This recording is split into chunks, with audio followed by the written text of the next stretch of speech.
విద్యాశాఖ వాళ్ళు ఇచ్చిన ప్రాజెక్ట్‌లో భాగంగా జేబీఎస్‌టీ కాలేజ్ నుంచి జగతి, రిషి, వసు ముగ్గురు కలిసి ఏకాభిప్రాయంతో ఒక లోగోని సెలెక్ట్ చేసి వాళ్ళు వేసిన డిజైన్స్‌లో నుంచి విద్యాశాఖకు పంపిస్తారు కదా! అలాగే అన్ని కాలేజెస్ కూడా పంపిస్తారు.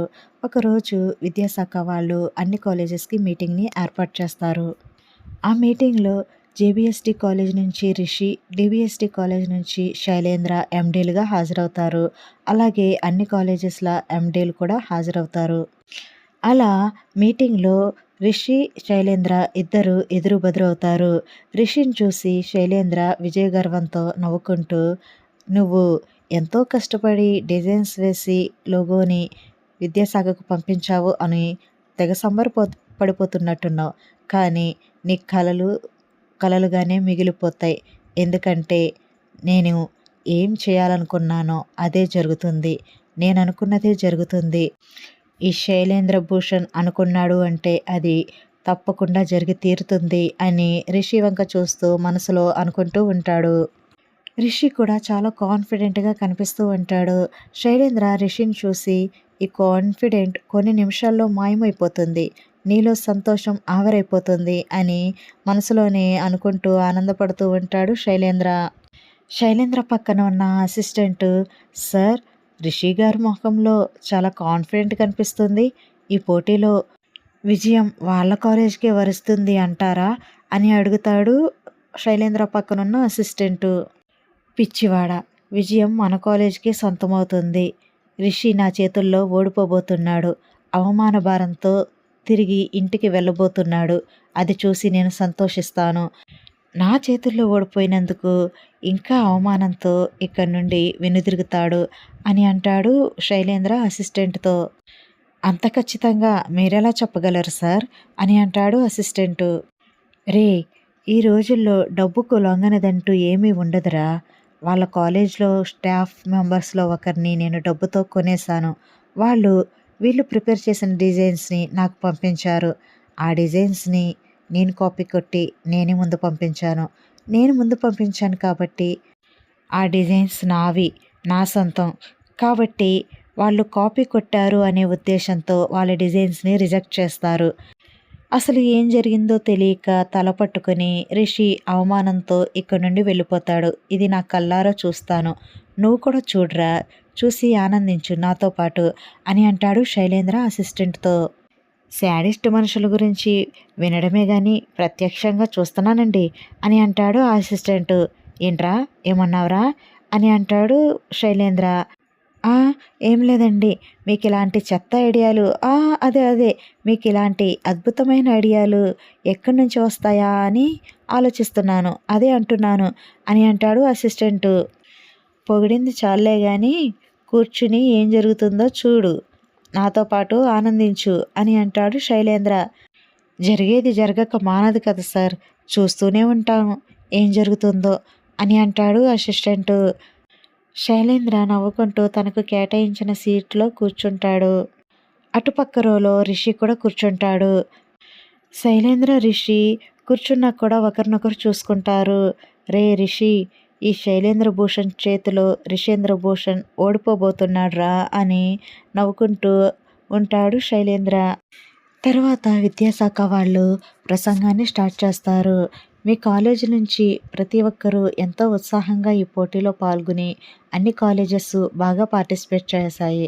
కానీ విన్నర్ అవ్వాల్సింది ఎవరో ఒక్కరే ఉంటారు. కాబట్టి అన్నిటినీ పరిశీలించాము. మాకు అందరం ఏకాభిప్రాయంతో మా టీం ఒక లోగోని సెలెక్ట్ చేశారు. ముందుగా ఒక విషయాన్ని చెప్పాలి అనుకుంటున్నాము. పార్టిసిపేట్ చేసిన ప్రతి ఒక్క కాలేజ్‌కి ముందుగా అభినందనలు తెలియచేస్తున్నాము. కానీ ఒక్క కాలేజీయే ఈ పోటీలో గెలుస్తుంది కాబట్టి అన్నిటినీ బాగా పరిశీలించిన తర్వాత మా టీం ఒక ఏకాభిప్రాయానికి వచ్చి ఒక లోగోని సెలెక్ట్ చేశారు. మా టీం ఏ లోగోనైతే సెలెక్ట్ చేశారో మేము ముందుగా చెప్పినట్టే ఆ లోగోనే మేము విద్యాశాఖ లోగోగా ప్రకటిస్తూ వాడుకలోనికి తీసుకువస్తాము" అని చెప్తారు విద్యాశాఖ వాళ్ళు.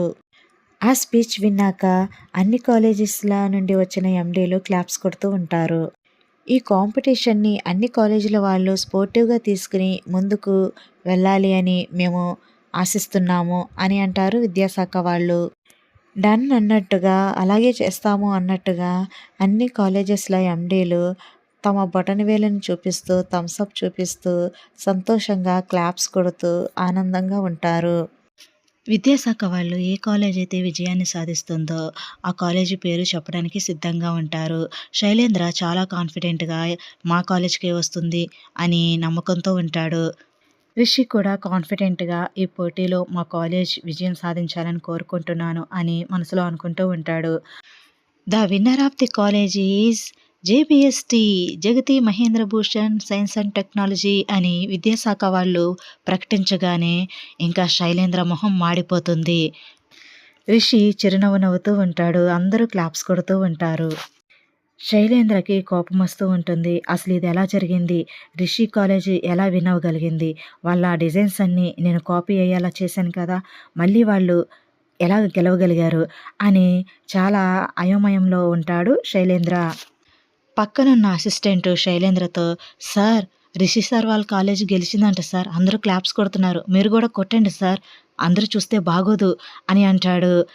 శైలేంద్ర అందరూ చూస్తారేమో, ఏమైనా అనుకుంటారో అని అసహనంతో, బాధతో క్లాప్స్ కొడుతూ ఉంటాడు. అది చూసి రిషి నవ్వుకుంటూ ఉంటాడు. జేబీఎస్టీ కాలేజ్ ఎండీ అయినటువంటి రిషేంద్ర భూషణ్ గారు స్టేజ్ పైకి రావాల్సిందిగా కోరుచున్నాము అని విద్యాశాఖ వాళ్ళు ప్రకటిస్తారు. ఇంకా రిషి లేచి స్టేజ్ పైకి ఎక్కుతూ ఉంటాడు.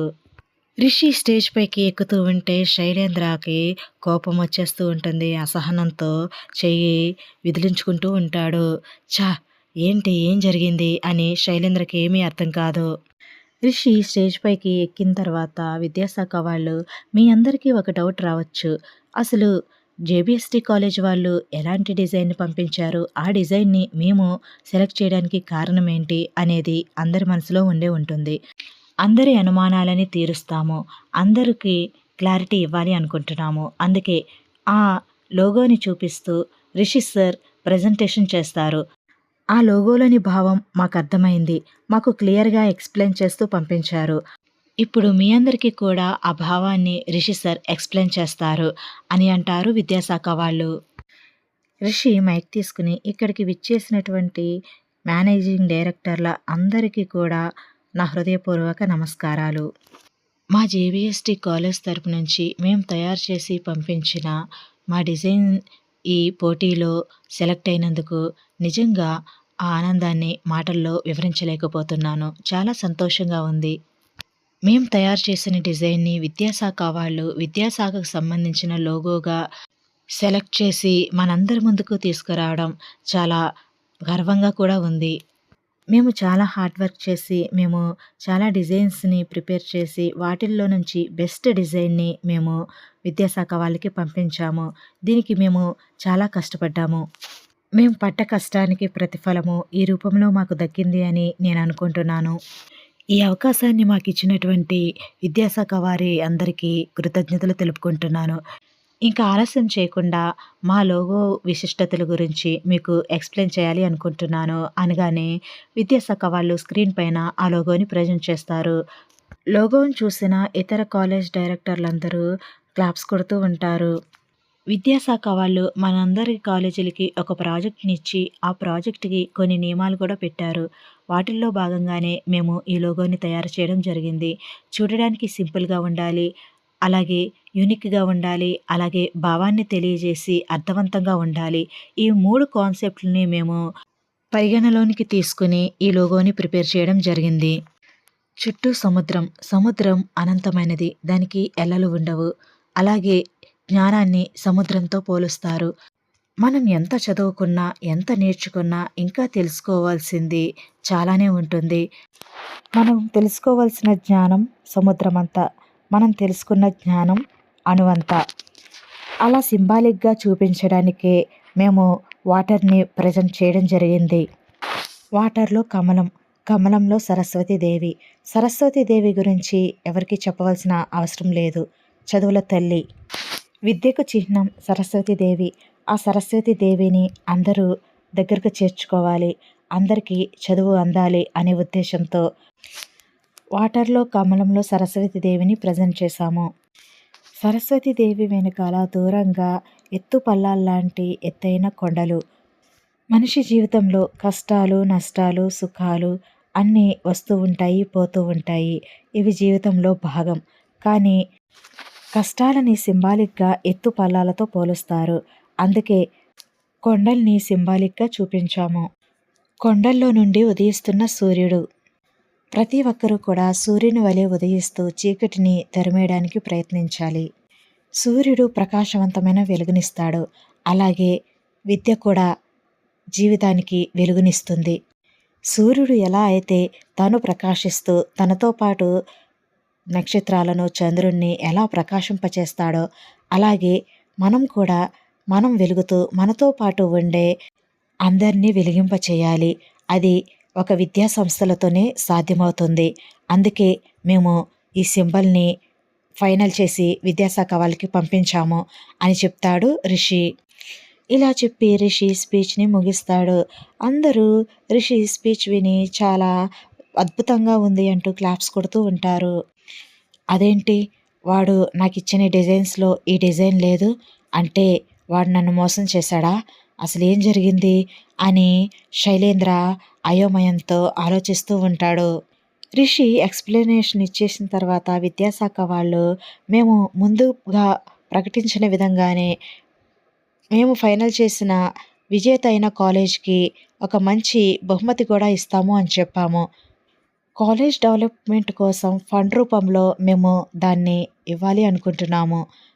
ఈ లోగోని జేబీఎస్‌టీ వాళ్ళు మాకు ఇంత అద్భుతంగా ప్రెజెంట్ చేసినందుకు వాళ్ళకి మేము ఫండ్ రూపంలో వాళ్ళ కాలేజ్‌కి 25 లాక్స్ క్యాష్ ప్రైజ్‌ని ప్రకటిస్తున్నాము అని చెప్పగానే శైలేంద్ర మొహం మాడిపోతుంది. కోపంతో రగిలిపోతూ ఉంటాడు.